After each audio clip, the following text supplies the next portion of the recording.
Bienvenue sur le podcast de Monsieur M, le geek du spectacle vivant. L'émission qui parle du spectacle sans parler de création, mais de ce qu'il y a autour. Vous croyez en vos spectacles ? Ne soyez pas les seuls. Aidez les programmateurs à s'intéresser à vous. Combinez stratégie, organisation et originalité. Salut, je m'appelle Nicolas Monnier, alias Monsieur M, alias le geek du spectacle vivant. Tu pourras en savoir plus sur mon travail d'accompagnateur de compagnie sur le site internet monsieur-m.fr où je diffuse mes articles et des formations gratuites. J'ai choisi pour cette première émission d'interviewer une personne presque étrangère au spectacle. C'est juste histoire de donner le ton de ce podcast. Ma volonté n'est pas d'aller chercher des choses qui peuvent t'aider uniquement auprès d'organisateurs de spectacles, d'artistes, de producteurs et de diffuseurs reconnus, même s'il va y en avoir dans les émissions à venir. Mais j'ai choisi aussi d'interviewer des blogueurs, des webmasters, des community managers, des marketeurs, des copywriters, des gens dans le web et le métier, des gens qui ont plus l'habitude de travailler sur le web que toutes les personnes qui font notre entourage d'artistes. Car l'idée de ce podcast et de mon blog, c'est de trouver de nouvelles façons de communiquer. C'est pourquoi je te propose d'écouter cet entretien que j'ai eu avec Grégory Lagrange, un copywriter d'entreprise reconnu, dans son métier comme faisant partie des 10 meilleurs copywriters français. Dans cet entretien, nous abordons les principes de base de la communication. Je pense que tu pourras en tirer quelques enseignements qui pourront t'aider dans ta com et pour ta compagnie.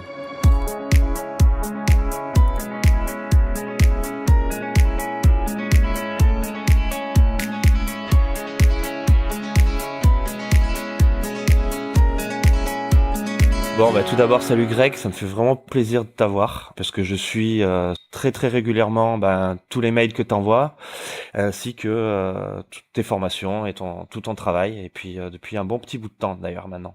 C'est gentil, avec plaisir. Ouais. L'idée de t'avoir fait venir sur ce podcast, c'était de justement discuter avec toi de ton parcours et du coup d'avoir en fait tes conseils éclairés et qui pourraient du coup faire avancer un petit peu la façon dont les compagnies elles voient leur communication. Est-ce que tu pourrais rapidement te présenter et présenter un petit peu ton parcours histoire que je le fasse pas à ta place en fait. Ah, c'est gentil de m'enfiler. Je suis trop content. Non, je vais la faire short. Donc maintenant, c'est vrai que je suis spécialisé depuis un paquet d'années maintenant sur tout ce qui est accompagnement d'entrepreneurs sur Internet. Donc autour du web marketing, du copywriting. Donc les gens qui écoutent connaîtront peut-être pas ce que c'est. En fait, c'est l'art et la science quelque part entre les deux, un mélange de créativité et de persuasion, de rédiger pour convaincre les gens. Que ça soit d'acheter, que ça soit de s'inscrire à une mailing list, d'aller plus loin avec nous, quelle que soit l'étape d'après qu'on leur propose, mais pour leur bien, dans leur intérêt bien sûr. Donc je fais ça depuis des années, mais avant, c'est peut-être la partie où le lien est intéressant pour les gens qui nous écoutent. C'est vrai que je bossais dans l'événementiel quand je vivais à Amsterdam, donc je faisais de la musique, donc je cherchais, c'est d'ailleurs comme ça que je me suis intéressé au marketing en fait. À force de chercher à essayer de promouvoir ma musique, à avoir des dates pour jouer live. Je bossais pour une émission de radio aussi anglophone à Amsterdam, donc le but c'était d'en faire la promo et d'avoir un maximum d'audience. Après j'ai monté une société dans l'événementiel aussi, et donc j'ai commencé comme beaucoup de monde avec les trucs qui sont évidents, le street marketing à la papa où tu vas mettre des posters et des flyers et essayer de convaincre les programmateurs de te laisser utiliser leur salle pour monter tes soirées et puis essayer d'amener un maximum de monde avec les techniques que tout le monde utilise. Et puis à un moment tu te dis il y a peut-être moyen de faire un peu plus original, il y a peut-être moyen d'utiliser des effets de levier et le web pour ça. À l'époque c'était MySpace et ce genre de trucs, c'était quand même assez limité. C'est pas quand il y avait même pas Facebook au début. Mais voilà, chercher finalement des façons de à la fois convaincre les gens de pouvoir monter nos soirées dans leur salle et puis surtout les remplir et faire en sorte que les gens voient autre chose que ce qu'ils voient tout le temps quoi. Mais, l'idée de toute façon globalement si tu veux te faire connaître t'as un peu deux grandes options toi pour schématiser, c'est soit tu fais pareil que tout le monde, soit tu fais autre chose. Ouais, ce qu'on appelle la différenciation, c'est ça. Ouais, t'as même pas besoin d'aller aussi loin, mais oui, finalement, tu veux chercher à faire quelque chose. Je sais pas, si tu montes ta société, tu vas organiser des concerts ou des événements. C'est pas forcément des concerts, ça peut être n'importe quoi. tu veux proposer un concept qui est différent de ce que fait tout le monde. Tu veux, je sais pas, si tu fais de la musique, tu veux approcher les gens qui peuvent te faire jouer ou un label. Enfin bon, ça marche plus trop comme ça maintenant, mais un peu quand même. Toi, si tu fais la même chose que tout le monde, forcément, tu vas être condamné à être juste une autre personne ou une autre boîte ou un autre groupe au milieu de la masse, quoi. Il y a un moment, si tu veux sortir du lot, te faire connaître et puis vraiment obtenir des résultats, quoi que tu fasses, que ça soit sur le web, si tu fais du marketing, que ça soit si tu fais de la musique, que ça soit si tu fais, je sais pas, n'importe quoi, t'as une boîte dans l'événementiel. Il y a un moment où il faut chercher des idées qui vont te permettre de faire, voilà, de te faire remarquer tout bêtement. Ouais. Tu peux avoir, je dis souvent, pour les gens qui s'intéressent à ce que je fais sur Lifestylers et par rapport au marketing, à vendre des choses en ligne. Tu peux avoir le meilleur contenu du monde pour les gens, tu peux avoir les meilleures offres, tu peux avoir vraiment le truc qui va le plus les aider. Si personne te connaît, tu vas pas aller loin. Avec ta musique, c'est pareil. Par exemple, tu peux avoir, je sais pas, enregistré le futur album qui va plaire à énormément de gens, un truc super bien, mais si t'es pas capable de faire pas forcément de faire du buzz ou de te faire connaître par tout le monde, mais au moins par les bonnes personnes, toi, en ciblant bien, quoi. Ouais. Et pas ça, tu vas pas aller loin. Et c'est là que c'est vachement délicat quand on est dans le spectacle vivant. Ouais. On a une grosse tendance, en fait, on crée nos spectacles avec avec nos tripes, avec notre sensibilité artistique, et non pas avec une envie directement de toucher un public spécifique. Et c'est qu'en deuxième temps que on va réfléchir justement à ok, bon ben mon spectacle, euh, quel public il peut toucher en fait, et qui est-ce qu'il faut que je contacte. Et j'ai moi le sentiment quand j'accompagne des compagnies que ce deuxième point-là, il est pas du très peu réfléchi en fait. On se dit on va communiquer les festivals ou on va communiquer des offices du tourisme, mais on le fait de la même manière en fait. Et quand on crée un dossier artistique, la tendance c'est de créer un dossier artistique qui soit le même pour tout le monde, parce que dans notre dossier artistique, on parle uniquement de notre spectacle et de notre sensibilité artistique. Et qu'est-ce qui reflète là-dedans? Carrément. Alors il y a deux trucs là-dessus, je pense, qui sont intéressants. D'une part, bon, c'est comme en marketing finalement. Quand tu crées, je sais pas, quand voilà, tu fais du spectacle vivant, t'as un truc à promouvoir. Bah, faut que tu l'approches comme une activité. C'est voilà, savoir pour qui est finalement c'est comme connaître son marché en marketing. C'est peut-être pas sexy pour les gens qui sont artistes, mais c'est la même chose. C'est savoir voilà, c'est quoi ton client idéal quelque part. Mais ton client idéal par rapport à ça, ça peut être la salle qui va t'accueillir pour ton spectacle, ça peut être, je sais pas, la radio ou le magazine qui va parler de ton truc et qui va qui va bien le mettre en avant. Ça va être les personnes que tu veux faire venir parce qu'ils ont une chance d'être intéressés par ça. Alors que si tu fais un truc vraiment bateau, lambda, comme on voit partout, bon, c'est le meilleur moyen d'être invisible au bout du compte quand on est voilà trop je vais dire politiquement correct, mais c'est pas vraiment le mot, mais toi quand c'est trop normal, trop similaire à ce qu'on voit partout, c'est difficile quand même d'accrocher l'attention des gens, quoi.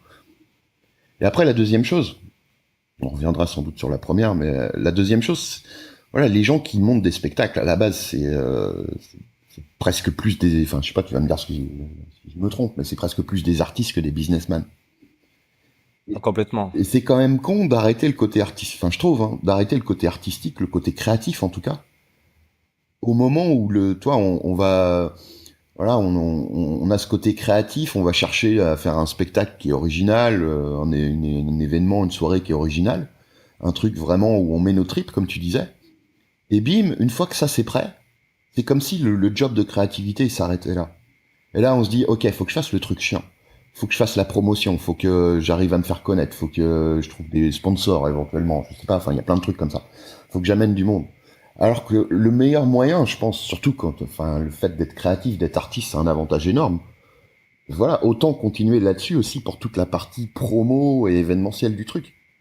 Faire des choses continuer à faire de l'art d'une certaine manière. Trouver des moyens créatifs, ok, qu'est-ce que je peux faire de différent de tous les autres, avec ma sensibilité à moi, ma créativité à moi, ma façon, pour que finalement, ça donne envie, je sais pas, à la personne à qui t'envoie une maquette, ou un dossier pour monter ton événement, ou voilà, que le concept il soit aussi là-dedans, quoi. Continuer à être créatif aussi sur la partie qui paraît chiante.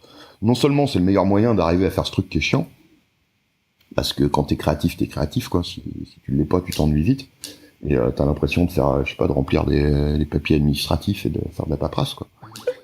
Mais c'est aussi le meilleur moyen de trouver des angles, des trucs décalés qui vont te permettre de réussir et d'accrocher l'attention. Quelle que soit la personne que t'as à convaincre, finalement, que ce soit quelqu'un qui doit venir à la soirée, quelqu'un qui va la financer, quelqu'un qui, je sais pas, un artiste qui doit venir, j'en sais rien. Bah alors là, je suis complètement d'accord avec toi. C'est souvent ce que je dis aux diffuseurs. Quand on dit souvent un diffuseur de spectacle, c'est un peu le gars qui aurait aimé être artiste mais qui l'est pas. Lorsqu'en fait, quand tu vends tes spectacles, c'est justement être capable d'extraire tout le côté artistique et d'utiliser en fait les compétences artistiques de son équipe pour arriver à la mettre en place dans la communication, à la mettre en place dans la façon d'écrire ses mails, dans la façon d'écrire son dossier ou de travailler son teaser vidéo. Et ça c'est essentiel d'ailleurs quand je pense qu'on a bien travaillé le positionnement de son spectacle, quand on sait exactement comment on va le communiquer, qu'on va le mettre en place. Si tout se passe bien, eh ben les artistes ils deviennent complètement impliqués dans cette démarche de communication parce que ça devient un processus artistique en lui-même en fait. Complètement, c'est l'idée. Enfin, ça permet. C'est comme tout, hein, le plus dur. Enfin, surtout aujourd'hui avec les moyens, les technologies qu'il y a, Internet. Enfin, c'est comme les gens qui bossent sur Internet en marketing. Voilà. Enfin, c'est aussi du marketing hein, de promouvoir ces activités de spectacle. Voilà, le truc à surtout pas faire, c'est de faire la même chose que tout le monde. Donc, autant utiliser Tu veux à la fois avoir un produit. Ah, ça peut te faire hérisser les poils peut-être des artistes, mais en même temps. Ouais, mais faut y aller. Faut y Ah ouais, aller. ouais, non, mais faut voir le truc. Tu vas avoir un produit qui soit complètement différent de ce que tous les autres proposent. Idéalement, tu vas avoir un concept qui est fort. Donc bah, tu réfléchis à ça et ça te permet justement après quand tu vas contacter les gens d'arriver à être mémorable. C'est-à-dire tu peux expliquer ton truc en 3 phrases et les gens ils vont se dire ah ouais c'est tel gars ou c'est telle société ou c'est tel machin qui fait ça. C'est le but quoi. Ouais. Exactement comme sur le web, si tu crées du contenu, tu vends du coaching ou des produits, des formations, ou tu veux. Bah voilà, tu veux pas être une énième personne qui fait ça au milieu de je sais pas combien d'autres personnes. Tu vois. Enfin, le truc, c'est de trouver ta différenciation. Et au-delà de ça, c'est bien connaître ton marché. Alors, voilà, si t'aimes pas le mot, bah tu remplaces ça par bien Les connaître. programmateurs. Toi, le gars qui est un artiste quelque part aussi, mais voilà, peut-être qu'il vit pas de son truc ou il ose pas faire ses soirées lui-même, mais il fait tourner une salle. Voilà, qu'est-ce qu'il fait vibrer? Il faut se mettre dans ses pompes en fait. Faut se mettre dans la tête des gens. Si le gars, il reçoit peut-être, je sais pas, 50 demandes par jour. C'est comme un label de musique qui va recevoir, je sais pas, 50 démos par jour. Qu'est-ce que tu peux trouver comme idée originale pour qu'on ait envie d'ouvrir ta maquette de musique tout de suite et pas les 49 autres sur la pile. Si tu le fais comme les 49 autres, voilà, si le gars il ouvre l'enveloppe et il écoute ta musique, t'as eu un coup de cul, quoi. T'as eu un coup de bol. Par contre, si tu trouves un truc qui accroche son attention, qui va vraiment susciter sa curiosité, bah t'as fait la moitié du boulot. T'as une grande chance qu'il écoute ton truc avant tous les autres. Et il va peut-être pas écouter des trucs qui sont peut-être meilleurs ou qui ont plus de potentiel, mais ils vont écouter ton truc à toi. Oui, exactement. L'idée, c'est vraiment de se mettre dans la pompe des gens, quoi. C'est là que c'est pas évident quand je comparais ça un petit peu au processus de création d'un spectacle. Tu vois, quand on crée un spectacle, les petites compagnies elles vont le faire sans forcément avoir un metteur en scène. Ouais. Et puis au bout d'un moment, on va faire appel à des potes ou à d'autres artistes qui vont être regard extérieur de notre spectacle. Et on va en avoir vachement besoin. Parce que nous, quand on est dans le spectacle, au bout d'un moment, on n'arrive plus à prendre de recul sur ce qu'on est en train de faire, sur ce qu'on est en train de créer. Et du coup, comme on a plus ce recul, on n'arrive plus à voir en fait qu'est-ce qu'on est en train de dire et de transmettre dans sur notre spectacle.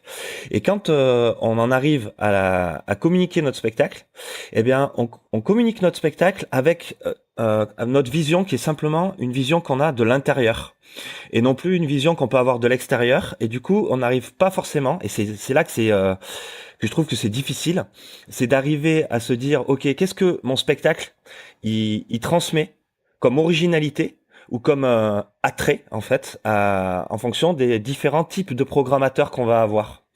Et d'arriver à avoir ce regard extérieur pour se dire, ok, bah attends, si j'apprends bien, je te donne un exemple. Je sais pas si ce sera un bon exemple, mais des programmateurs d'office du tourisme, en fait. Ces programmateurs-là, ils vont avoir des envies qui vont être complètement différentes et des besoins qui vont être complètement différents que un programmateur de salle de théâtre. Oui. D'un théâtre. Et nous, on va, en tant qu'artiste, on va communiquer exactement de la même manière que pour la personne qui fait du théâtre, que pour la personne qui est responsable d'office du tourisme. Mhm.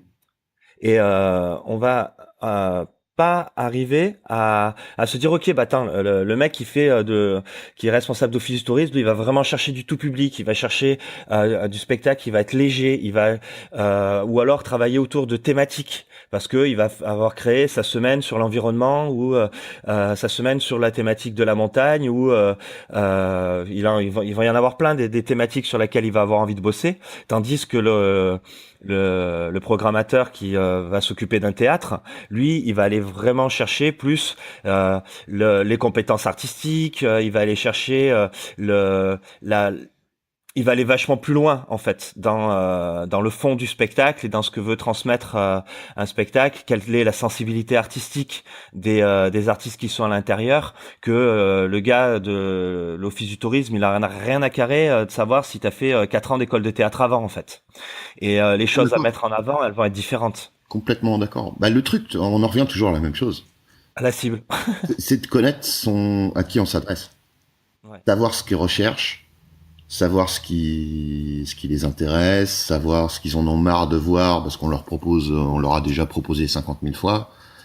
Et ça, le meilleur, enfin, c'est comme, voilà, c'est comme chercher quoi vendre à des clients. Le meilleur moyen, c'est finalement de leur demander.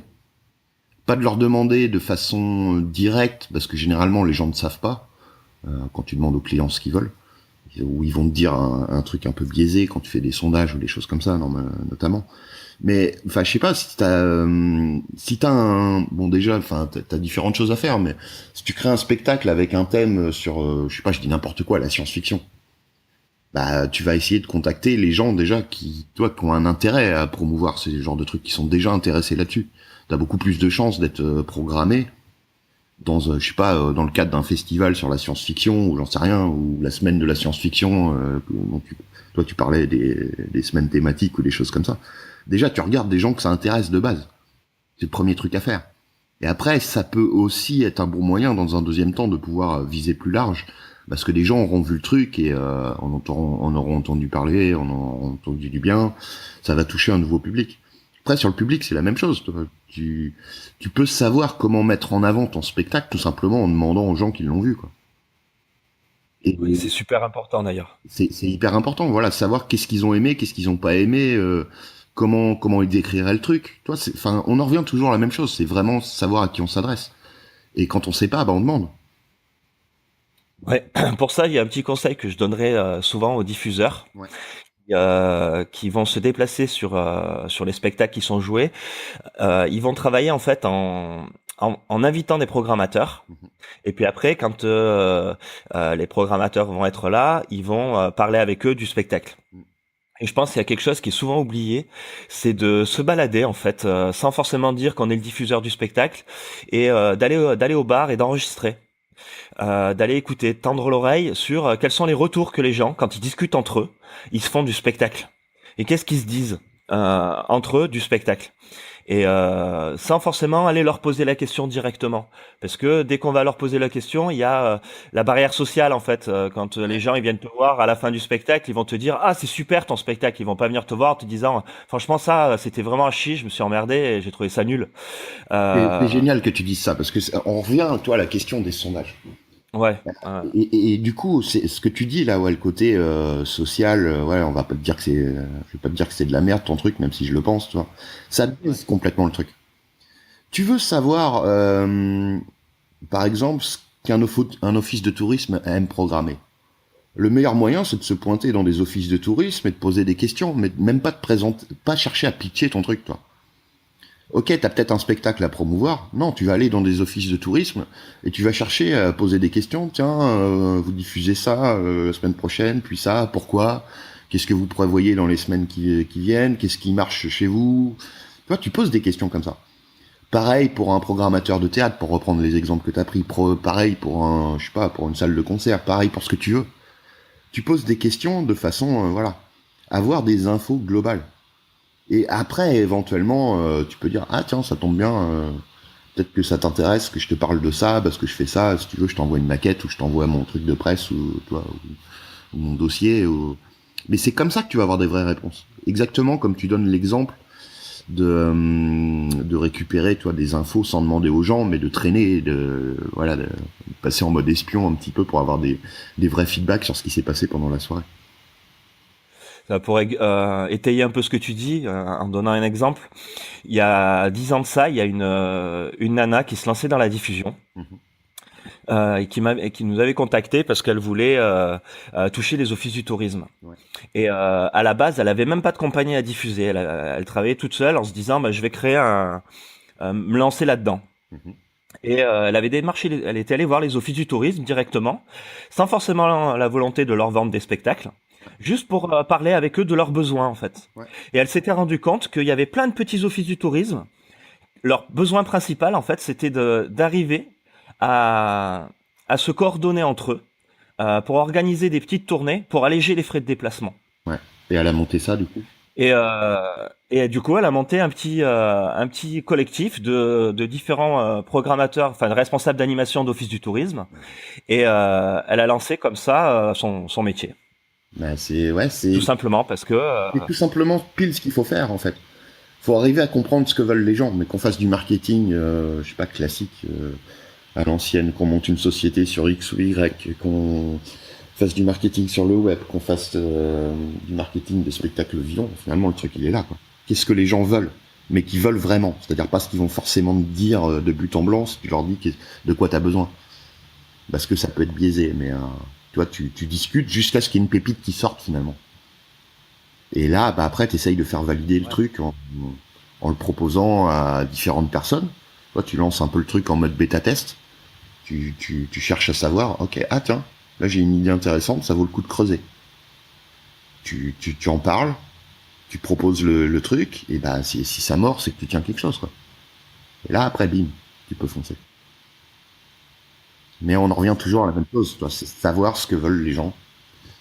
Et finalement, savoir comment leur parler et quoi leur présenter en fonction de leur spécificité à eux, quoi. Et après, bon, Moi, le conseil, ouais, excuse-moi, vas-y, vas-y. juste pour aller un petit peu plus loin. Après, forcément, on n'a peut-être pas envie de parler à tout le monde. On n'a peut-être pas envie de présenter son spectacle comme, d'aller voir un office de tourisme et en disant, ouais, le truc, il va plaire à vos grands-mères du Petit Bled, là, et puis après, la semaine d'après, d'aller voir un théâtre expérimental, et puis après, non, tu vois. C'est pas forcément pour tout le monde, d'où l'intérêt de se spécialiser aussi, ce qui permet de gagner un temps fou, parce que tu sais à peu près, plus ça va, plus tu connais ton public idéal, plus tu connais les acteurs qui vont t'aider ou dont tu as besoin, et voilà, tu vas gagner un temps fou, parce que tu apprends finalement tout ce qui se passe dans la tête de ces gens-là, qui sont tes clients idéaux, ou tes alliés idéaux, ou les personnes avec qui tu dois bosser de façon idéale. Et après, tu te focuses et tu te concentres uniquement à bosser avec ces gens-là, parce que bon, t'es pas là non plus peut-être pour faire du grand public, quoi. Ouais, ouais, ouais. C'est pour ça que moi, quand je travaille avec une compagnie, j'essaye de travailler déjà par spectacle et ensuite de se dire sur ce spectacle-là, quelle est euh, la cible idéale. C'est-à-dire quel est le programmateur idéal et de bien définir un programmateur idéal sans forcément partir sur tout, de partir sur 5, sur 6 types de programmateurs Ouais, euh, il faut toujours et très de bien bien cibler. définir en fait. Ouais. Ouais. C'est le principe de l'avatar du client idéal en marketing. Si tu sais hyper bien quelle est une personne jusqu'à pouvoir, je sais pas, lui donner un nom, savoir ce qu'il fait dans la vie, tout ce qui se passe dans sa tête, etc. Après, tu vas pouvoir adapter ton discours, tu vas pouvoir vraiment faire des choses sur mesure pour cette personne-là. Et du coup, quand après tu vas rencontrer des gens qui ont ne serait-ce que 20, 30 ou 40% des traits principaux en commun avec voilà, cet avatar, parce qu'on appelle ça comme ça, bah, tu vas aussi les convaincre parce qu'ils vont avoir l'impression que ton truc il est juste pour eux, quoi. Donc ouais, faut faire du spécifique, faut faire du sur-mesure en fait. Mais ça vient uniquement, ouais, en connaissant son marché, comme on dit en marketing. Après, c'est la question qui va se poser derrière, c'est d'arriver à le faire aussi sur Internet. C'est-à-dire qu'on a un site Internet Ouais. et on en a pas 10 et on va pas créer 10 sites Internet en fonction de chacune des cibles qu'on va avoir. Et T'as toujours la d'arriver à attirer les gens en fait sur notre site Internet en fonction de la cible qu'on va avoir. T'as toujours la possibilité, comme tu peux, toi, faire des variations d'une page de vente d'un produit en fonction de qui tu cibles. Je sais pas, si tu cibles toi, tu vas peut-être vouloir changer si tu vends un produit, je sais pas, pour aider les gens qui bossent à gagner du temps. Si tu vises le chef d'entreprise, tu vas peut-être pas avoir exactement les mêmes arguments que si tu vises le manager, par exemple. Donc, tu peux finalement avoir un même produit qui s'adresse à différentes cibles, mais juste à changer quelques petites choses et faire deux versions d'une page de vente. Mais effectivement, tu vas pas faire 50 sites différents. Enfin, tu t'embêterais pour pas, voilà, vaut mieux cibler un groupe de personnes précis, quoi. Mais ouais, C'est ça. après, Alors là, on va en venir à... dis-moi. Vas-y, dis-moi. Non, mais je disais, quand tu passes sur le web et que tu veux faire ça avec ton site, enfin, on en revient à tout ce qu'on a dit avant, toi. Si tu connais exactement quels peuvent être les promoteurs, les organisateurs, le public idéal, enfin tout ce que tu veux pour ton spectacle, bah voilà, ton site, il doit véhiculer tout ça. Après, tu vas peut-être faire une page un peu cachée, que tu vas pas forcément mettre en avant pour le grand public, juste pour les promoteurs, par exemple, ou juste pour d'éventuels sponsors, si tu cherches des sponsors.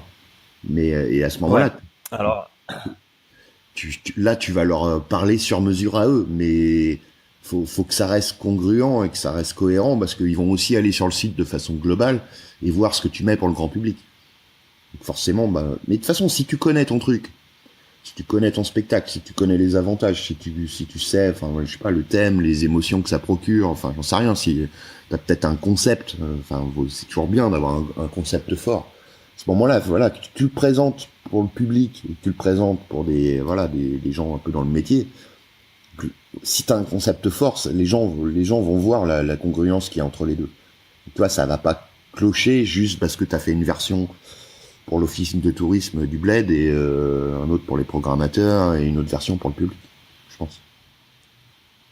bah, c'est le truc très très très peu de compagnies font. Enfin, pour l'instant, j'en ai pas encore vu. C'est quand tu parles de page de vente, généralement on parle aussi de landing page, pardon. C'est des pages en fait qui sont cachées sur un site internet et qui présentent un spectacle ou un produit. Enfin, généralement c'est un produit, hein, mais je pense qu'on peut le faire sur des spectacles directement dans le cadre d'une campagne qu'on va créer. C'est par exemple, on va travailler on va faire une mailing list pour démarcher. Allez, on va revenir encore à nos offices du tourisme, tant pis.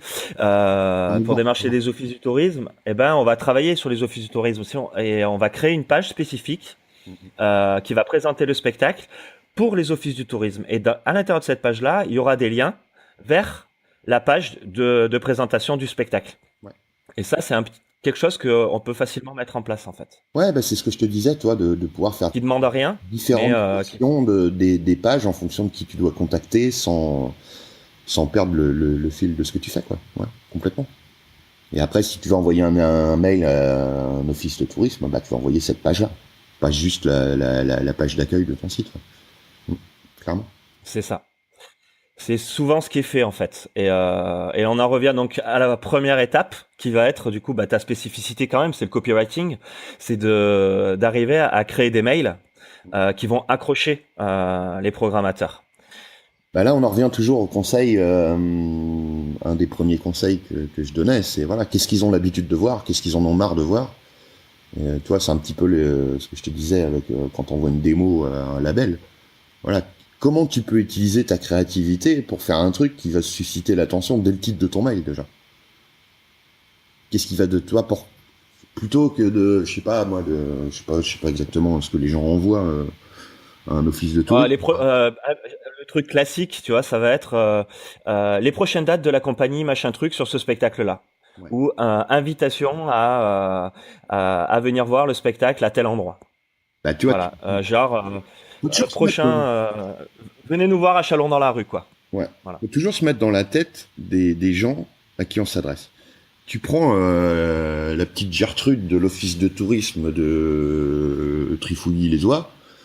Bon, bah, elle reçoit peut-être, je sais pas, 10 mails par jour ou par semaine avec le genre de titre que tu viens de donner. Peut-être qu'elle fait ça depuis 20 ans et à force, bon, bah voilà, ok, elle va cliquer parce que c'est son job ou peut-être qu'elle a rien à foutre à un moment, j'en sais rien.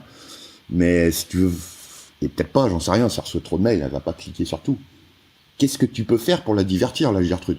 Qu'est-ce que tu peux faire pour susciter son attention et qu'elle ait envie de cliquer tout de suite sur ton mail? Voilà, comment tu peux la surprendre? Ça, c'est ça. Rien qu'avec le titre de ton mail. Et après, voilà, tu continues dans le même délire, dans ton mail. Et ce que tu veux, c'est, voilà, c'est ton mail, il est juste là pour la convaincre de cliquer vers ta page. Et après, ta page, c'est uniquement le job de ta page. Toi, on parlait de landing page ou de page de vente, etc. Enfin, c'est adapté, mais c'est après, c'est à ta page et à ton site de vendre ta soirée ou ton événement. Mais d'abord, commence par surprendre la personne, commence par attirer son attention. Ouais, le maître mot, enfin moi dans les formations que j'ai pu suivre et en l'occurrence une des tiennes, c'est la curiosité. Ouais. C'est la curiosité et le besoin. Quel est le besoin de la personne à qui on envoie le mail, Ouais.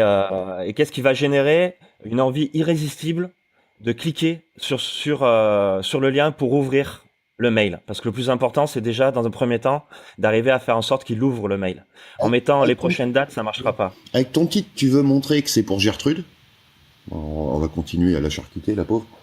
Ouais, c'est bien. Mais toi, tu veux montrer que c'est vraiment pour elle, elle en tant que, je sais pas, programmatrice de l'office de tourisme de, je sais plus quelle bled j'ai sorti là.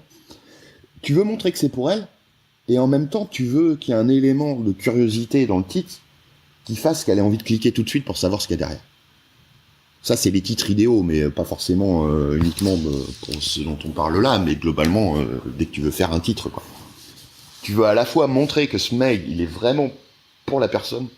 Toi, tu m'envoies un mail, ton titre, le titre idéal, il doit vraiment montrer que ce mail, il est vraiment pour moi, parce que ça concerne mon activité, ou mes goûts, ou ceci.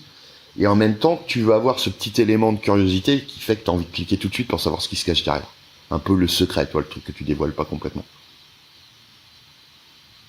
C'est ça. Après, bon, voilà, c'est question d'entraînement, hein, mais l'avantage quand on est dans le milieu du spectacle, c'est qu'à la base, de base, on est créatif, donc on n'a pas trop à se forcer, toi. Ça peut venir assez.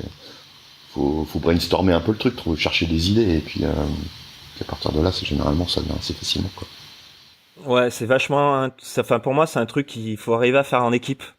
Quand tu dis brainstormer, justement, ça me fait revenir à ça, c'est de se dire, ok, souvent le diffuseur, il est tout seul face à ça, et face à ces questions-là. Lorsqu'en fait, les comédiens, les gens qui travaillent dans le spectacle en lui-même, ouais. Eh bien, ils ont vachement plus d'idées d'accroche. Et je pense que c'est un travail qui peut se faire, en fait, de réfléchir à ces moyens d'accrocher, en fait, qui peut se faire en équipe. Et une idée en appelle une autre, etc. Moi, je le ferais un petit peu différemment. Enfin, je ferais effectivement appel au cerveau de chacun, un peu dans l'équipe, mais en les faisant bosser seuls, tu vois. Genre, je sais pas, je filerais un papier, un stylo à tout le monde, et je dirais, voilà, trouve-moi 3 accroches, et tu les notes. De façon à pas influencer l'autre personne, toi. Parce que s'il y en a un qui balance une idée, ça va influencer, et après, toi, tu mets un peu tout en commun, et tu vois ce qui ressort, et, le problème des cerveaux collectifs, ça a un avantage, mais aussi un inconvénient. Ça peut biaiser le truc, ou ça peut un petit peu empêcher certaines idées farfelues. Ou alors, je sais pas, tu te prends 10 minutes, tu mets un timer, C'est ça, ouais. tu cherches tu mets toutes les trucs qui te passent par la tête en 10 minutes. Et surtout en te censurant pas, en cherchant les trucs, en cherchant pas, en t'empêchant pas, pardon, à noter les idées les plus farfelues qui puissent venir.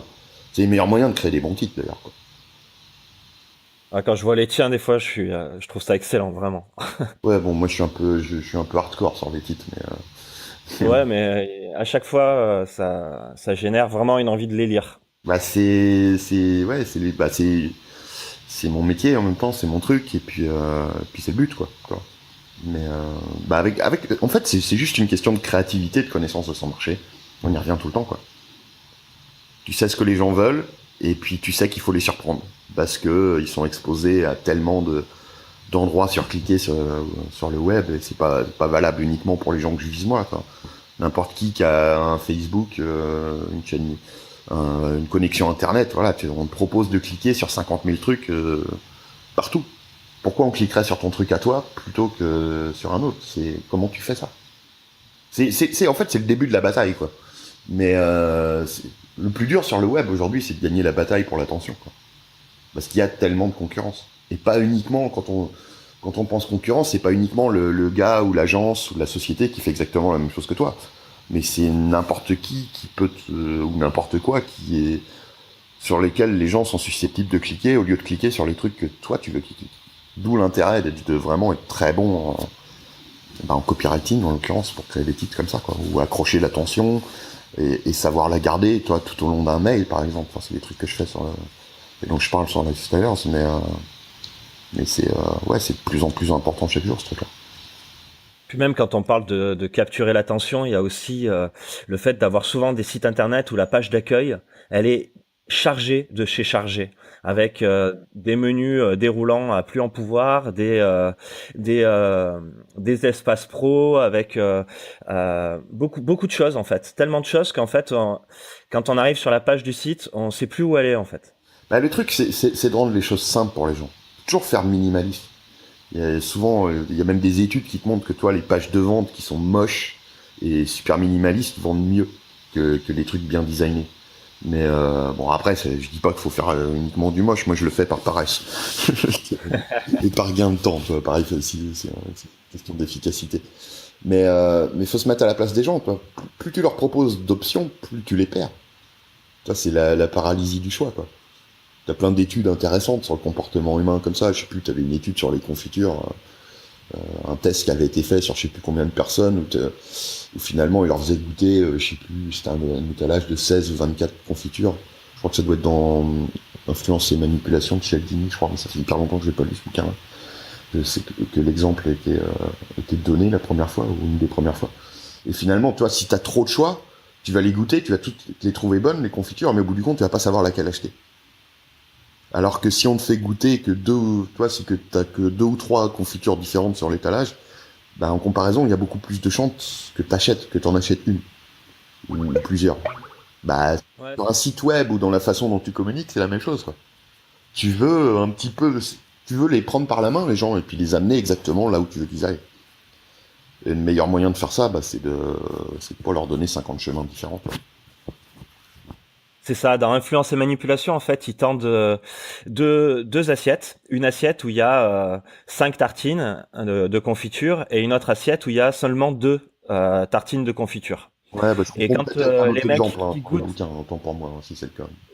Ouais, mais c'est celui-là, hein. Ouais, d'accord. Et dans celui où il y a 5 tartines de confiture, les gens, ils trouvent la confiture moins bonne que dans l'assiette où il y a seulement 2 tartines. Ah, Où là, tout de suite, c'est encore elle autre devient chose. meilleure. C'est encore autre chose. Voilà, Là, c'est le petit mélange. c'est un petit peu différent. Là, l'idée, en fait, bon, on sort un peu du sujet, mais c'est pas grave, c'est intéressant quand même. L'idée, là, c'est plutôt de montrer à quel point la rareté influence le cerveau humain sur la qualité. Quelque chose de rare est perçu comme plus qualitatif. Toi, bah, meilleur goût quand on parle de confiture ou de bouffe, que quelque chose que t'as voilà, de façon opulente, où t'as pas de limite, toi. Ça, c'est encore une autre étude, ça voulait montrer autre chose, ça. Mais Moi, j'ai écrit une formation, enfin pas une formation, mais si, enfin une sorte de formation sur justement sur influence et manipulation, où j'ai pris tous les points, Mhm. un peu à la Stan en fait, mais en les adaptant au spectacle. D'accord. C'est-à-dire sur quel point la rareté ça peut jouer dans le spectacle, à quel point la preuve sociale ça joue aussi, et comment est-ce que nous on peut appliquer dans le spectacle ces différents points.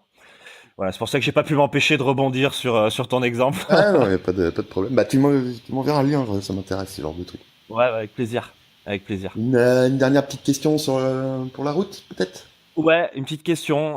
Si toi, tu avais un conseil à donner à une compagnie, mais qui se lance, qui est pas connue en fait, qui a pas de réseau, de level, et qui va récupérer des fichiers contacts à droite à gauche d'email Ouais. et qui doit envoyer sa première mailing list. Ouais. En sachant que bah, personne la connaît. Tu pourrais qu'est-ce que tu pourrais lui dire sur quoi elle devrait travailler en premier? Bon, tu vas me dire les cibles, je pense, mais Euh, Son concept, dans un premier temps, je pense. son concept, Ouais. ouais. Mais une fois que tu as le concept, voilà, tu te dis, ok, effectivement, mon concept, à qui il va plaire, donc la cible. Et une fois que tu as le... Enfin, toi, c'est comme en marketing, en business, voilà, t'as le positionnement, t'as le client idéal et t'as ton offre. Bah là, c'est la même chose, toi. Le Ouais. concept, c'est ton offre. Qu'est-ce que tu proposes? Qu'est-ce que tu as à proposer? Et si tu connais, voilà, faut travailler là-dessus en tout premier lieu.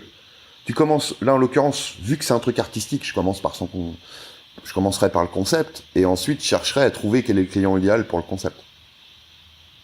Parce que c'est là où c'est différent dans le marketing, parce que t'es un artiste et t'es pas forcément, enfin voilà, t'as plus envie de faire ton truc et après de trouver ton public. Enfin, les deux approches, c'est toujours un peu casse-gueule ce truc-là. C'est pareil en marketing. L'un T'as deux appelle grandes l'autre. écoles. Soit tu te dis, ok, moi je veux m'adresser à ces gens-là, et après tu cherches à les connaître mieux que personne, et tu te dis, ok, qu'est-ce qu'ils veulent exactement? Et c'est une super façon de réussir. C'est l'exemple de la nana dont tu me parlais tout à l'heure. Ouais. Euh, et après, t'as le truc, ok, moi ce qui m'intéresse, c'est de faire ça. Donc je fais ça. Mais après, c'est à moi de bosser d'autant plus pour trouver les personnes chez qui ça va résonner, quoi. Donc tu prends une des deux approches, fatalement. Même sans y penser, tu fais une des deux choses, quoi. En marketing, en business pur, ça peut être casse-gueule de toi de partir sur le concept et de se dire je veux faire ce truc-là et sans savoir s'il y a de la demande derrière pour le truc, quoi. Mais, mais t'arrives. Dans le spectacle, on fait comme ça de toute manière. Bah voilà, c'est pour ça que je donne ce truc-là qui est contre-intuitif par rapport à ce qu'on dit en marketing. Tu pars de ton spectacle, de toute façon. Donc une fois que tu as ton spectacle, voilà, tu le montes parce que tu te dis que ça peut plaire aux gens, parce que l'histoire, je sais pas, le scénario, le style, enfin voilà, tu te dis que ça peut être cool, quoi. C'est de l'art à la base. Mais une fois que tu l'as fait, c'est là où faut commencer à sérieusement chercher à qui ça peut plaire et pourquoi surtout. Tu dois vraiment comprendre les gens. Et c'est là que dans tes mails, à partir de là, tu vas mettre en avant, tout en cherchant à les surprendre, à susciter leur curiosité, à accrocher leur attention, comme on disait tout à l'heure, tu vas essayer de les amener, grâce à ce que tu as découvert sur eux, tu vas utiliser des arguments, ou des exemples, ou des images, ou susciter leur imaginaire de manière à ce qu'ils aient envie de cliquer et d'aller plus loin, d'aller voir ton truc de plus près. Tout à fait. Je sais pas si Tout à fait. c'est super clair mon explication, mais...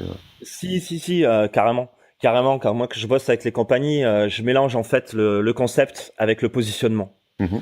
Tout va ensemble. Voilà, puisque c'est l'un appelle l'autre et puis derrière, du coup, on va définir ses cibles, définir les programmateurs qu'on veut aller toucher. Ouais.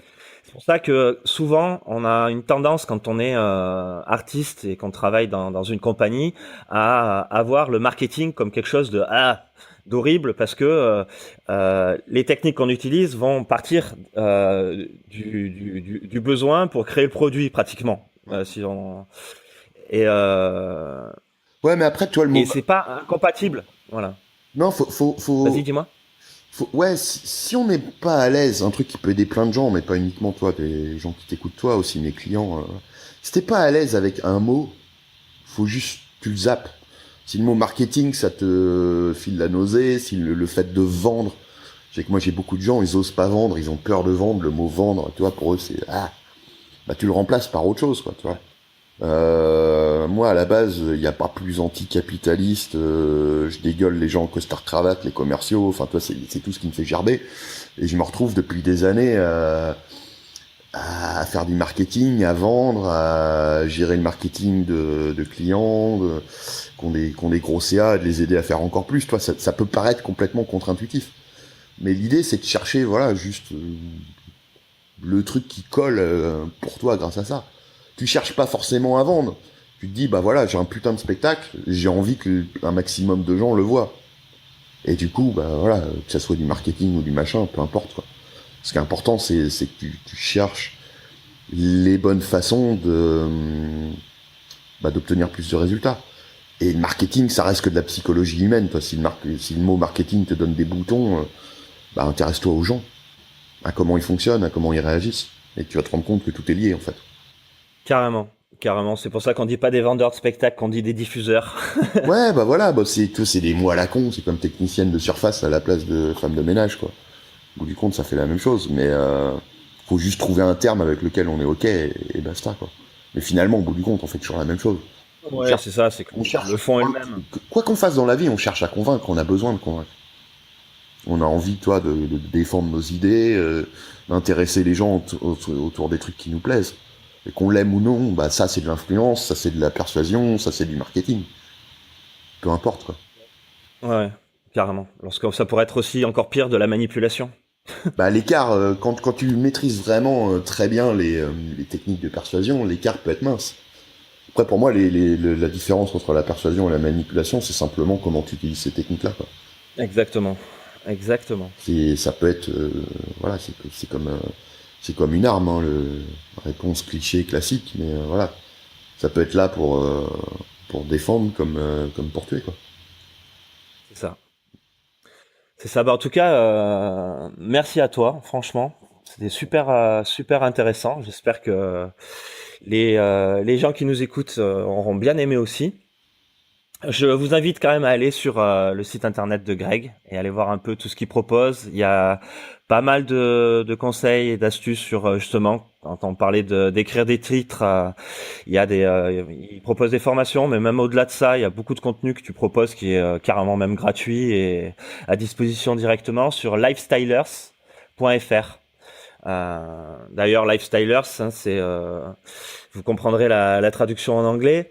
Ça vient de style de vie parce que justement tu réponds quand même aux besoins de beaucoup de gens qui essayent de travailler directement sur internet et qui le font parce que leur besoin à eux c'est de changer de vie et d'avoir une vie qui soit un peu différente que celle de salariés, de celle de métro boulot dodo. Et je pense que les artistes, on a aussi cette volonté au départ. On fait pas juste de l'art que pour faire de l'art ou juste parce qu'on est des artistes. On fait aussi parce que c'est un style de vie.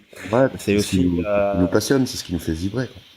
Ouais, c'est notre liberté. La génération Y, très attachée à ses libertés. Ouais, c'est clair. C'est important dans la vie pour être heureux, je pense. Ouais, parce qu'il nous enthousiasme toujours, mais c'est beaucoup plus faisable que ce qu'on a tendance à croire.